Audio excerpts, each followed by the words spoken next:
Both found companionship along the way. Daniel married young but divorced after only a few years.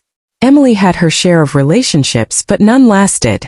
And though neither admitted it aloud, deep inside, there was always a missing piece. The echo of a childhood promise that had never faded. The reunion. Decades passed. Then, one ordinary afternoon, Emily attended her high school reunion. She walked into the hall, not expecting much beyond familiar faces and nostalgic chatter. And then she saw him. Daniel standing near the back of the room, older, wiser, but unmistakably him. Their eyes met across the room, and for a moment time folded in on itself. It wasn't the reunion of strangers. It was the recognition of souls who had been waiting for each other all along. Without a word they embraced, and just like that the years between them disappeared. Rekindling the flame. They began talking first about the years they had missed, then about the dreams they once shared. Emily admitted she had always kept the bracelet Daniel gave her, tucked away in a small box. Daniel confessed that even in all his travels, every time he saw a classroom, he thought of her. What began as a few conversations turned into long phone calls, coffee dates, and laughter that felt achingly familiar. Slowly, carefully, they began to rebuild what life had interrupted. Challenges of later love.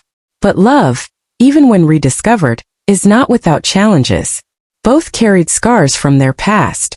Both wondered if it was too late to start again.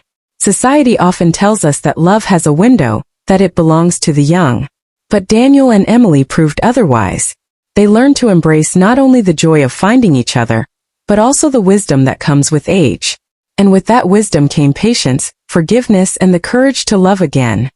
Fully and without fear. The new beginning. 1 year after their reunion, Daniel proposed to Emily. Not with grand gestures or extravagant plans, but in the quiet intimacy of her classroom, where she had spent decades building her life. He knelt on one knee and said, "I promised you once when we were children, and I want to keep that promise now."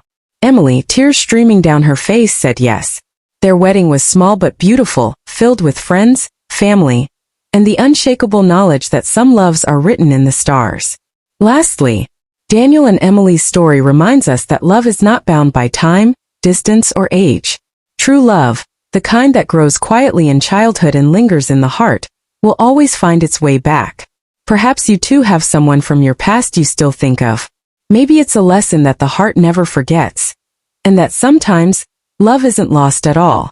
It's just waiting for the right time to return. Make sure you like this video and subscribe for more stories.